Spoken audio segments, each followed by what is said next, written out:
اب اس میں ایک اہم نقطہ ہے، جو لوگ بھی علم حدیث سے کچھ واقف ہیں ان کو علم میں ہے کہ حدیث پر جب تحقیق ہوتی ہے کہ یہ صحیح حدیث اور مصدق اور مستند ہے یا نہیں، تو اس میں ایک مسئلہ یہ بھی دیکھا جاتا ہے کہ فلاں تابعی فلاں صحابی سے یہ روایت کر رہے ہیں، آیا ان دونوں کی ملاقات ثابت ہے؟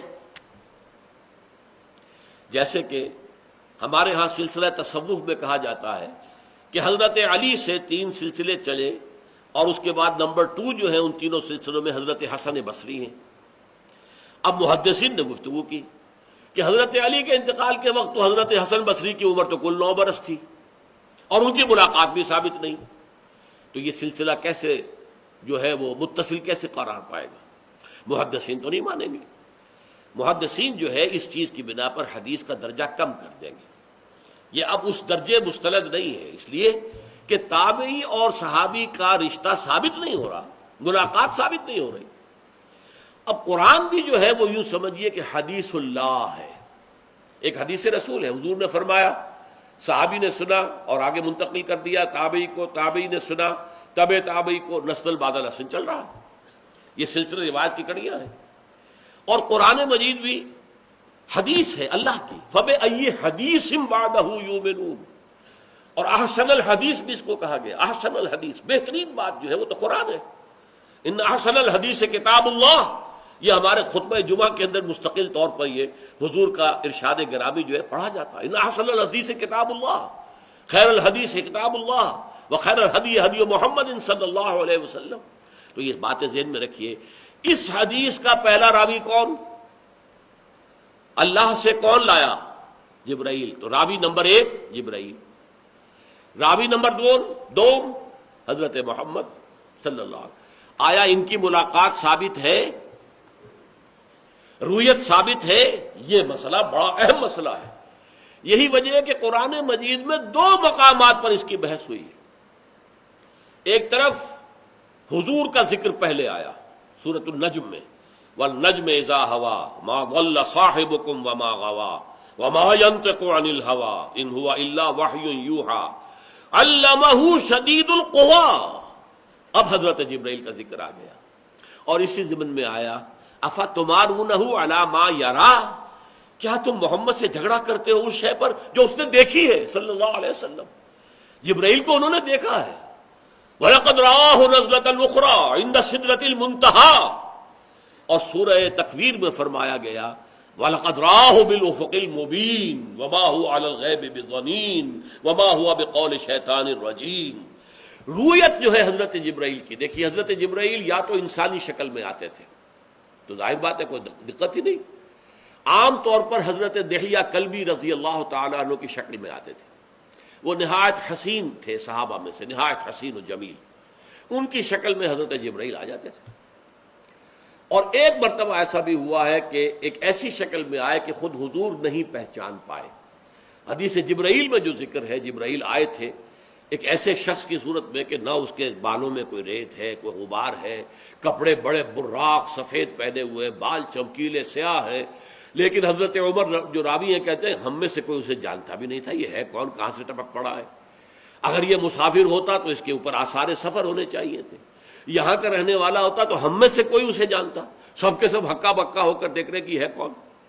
اور حضور نے بھی ایک روایت جو ہے اس میں فرمایا کہ جاؤ تلاش کرو اسے۔ جب وہ واپس چلے گئے ہیں سوال جواب کے بعد، ذرا لاؤ اسے واپس، جب تلاش کیا کہ کہیں نظر نہیں آیا، زمین نگل گئی کہ آسمان ان کو لے گیا، تب حضور نے فرمایا اوہو یہ جبرائیل تھے جو انسانی شکل میں آئے تھے تاکہ تمہیں تمہارے دین کی تعلیم دیں اور وہ سوالات کریں جو تم نہیں کر رہے ہو، تمہیں کرنے چاہیے تھے۔ اسلام کیا ہے، ایمان کیا ہے، احسان کیا ہے، یہ سوالات تمہیں کرنے چاہیے، تم نے نہیں کیے۔ اذ لم تسألوہ، جب تم نے یہ سوالات نہیں کیے تو اللہ نے جبرائیل کو انسانی شکل میں بھیجا۔ لیکن یہ انسانی شکل میں ہونا تو ظاہر بات ہے ان آنکھوں نے دیکھا، حضور کی ان آنکھوں نے۔ ایک ہے اصل ملکی شکل میں جو فرشتے کی اصل صورت ہے، اس میں صرف 2 مرتبہ دیکھا حضور نے۔ ایک مرتبہ افق الاعلیٰ یا افق المبین جس کا ذکر سورہ تکویر میں ہے، اور اس سورت کے اندر بھی شروع میں موجود ہے، اس لیے کہ حضور آ رہے تھے، غار حرا سے نیچے اتر رہے تھے کہ آواز آئی یا محمد، آپ نے آگے پیچھے دیکھا، دائیں بائیں دیکھا، کوئی نہیں ہے. تھوڑی سی گھبراہٹ ہوئی ہے، کیسی ہے، کس کی آواز؟ چل پڑے آگے. پھر آواز آئی یا محمد. پھر دیکھا دائیں بائیں آگے پیچھے کچھ نہیں. پھر چلے یا محمد. اب اچانک نگاہ اٹھی آپ کی اوپر، تو جبرائیل پورے افق پر چھائے ہوئے تھے، بیٹھے ہوئے تھے. وَهُوَ بِالْأُفُقِ الْأَعْلَى ثُمَّ دَنَا فَتَدَلَّى. یہ کیفیت جو ہے سورہ نجم میں آئی ہے. وَهُوَ بِالْأُفُقِ الْمُبِينِ، کھلی اور بالکل انسانی شکل میں، وہ اصل ملک کی صورت میں، فرشتے کی صورت میں، اور پورا افق بھر گیا تھا. ظاہر بات ہے فرشتہ ہے، وہ کوئی انسان نہیں. تو ایک مرتبہ تو آپ نے فرشتے کو اصل شکل میں اپنی ان آنکھوں سے دیکھا ہے، پہاڑ جبل النور سے نیچے اترتے ہوئے. اور اس کے بعد پھر وہ آیات نازل ہو رہی سورہ مدثر کی، کہ جن سے حضور کی رسالت کا آغاز ہوا. یا ایھا المدثر، جب آپ چلے گئے اور آپ پر ایک دہشت سی طاری ہو گئی اور گھر میں جا کر آپ کمبل اوڑھ کر لیٹ گئے، تو پھر یہ آیات اتری ہے یا ایھا المدثر قم فانذر وربک فکبر وثیابک فطہر والرجز فاہجر ولا تمنن تستکثر ولربک فاصبر. یہ 7 آیات نازل. اور ایک مرتبہ شب معراج میں حضور نے دیکھا ہے حضرت جبرائیل کو، وَلَقَدْ رَآهُ نَزْلَةً أُخْرَىٰ عِندَ سِدْرَةِ الْمُنتَهَىٰ عِندَهَا جَنَّةُ الْمَأْوَىٰ إِذْ يَغْشَى السِّدْرَةَ مَا يَغْشَىٰ مَا زَاغَ الْبَصَرُ وَمَا طَغَىٰ لَقَدْ رَآ مِنْ آيَاتِ رَبِّهِ الْكُبْرَىٰ. اب ان تمام آیات کا ترجمہ یا تفسیر اس وقت مطلوب نہیں ہے. سفر معراج میں حضرت جبرائیل آئے ہیں. معراج کا پہلا حصہ جو ہے سفر کا وہ زمینی تھا، مسجد حرام سے مسجد اقصیٰ تک. مسجد اقصیٰ کے ساتھ جو قبۃ الصخرہ بنا ہوا ہے، وہ چٹان جو اس کے نیچے ہے، اس قبے کے نیچے جو بڑا سا گنبد نظر آتا ہے ٹیلی ویژن اسکرین کے اوپر، اس کے نیچے ایک چٹان ہے. اس چٹان سے پھر آسمانی سفر شروع ہوا. وہاں سے ثم عرج بی، پھر مجھے اٹھایا گیا، چڑھایا گیا، اور جب سدرۃ المنتہا پر پہنچ گئے. اب یہ کیا ہے ہم نہیں سمجھ سکتے. یوں سمجھ لیجئے کہ عالم خلق اور عالم امر کی سرحد ہے، جس سے آگے جو ہے کوئی مخلوق جو ہے وہ پر نہیں مار سکتی. جبرائیل نے بھی کہا کہ اے محمد اب میں آگے نہیں جا سکتا.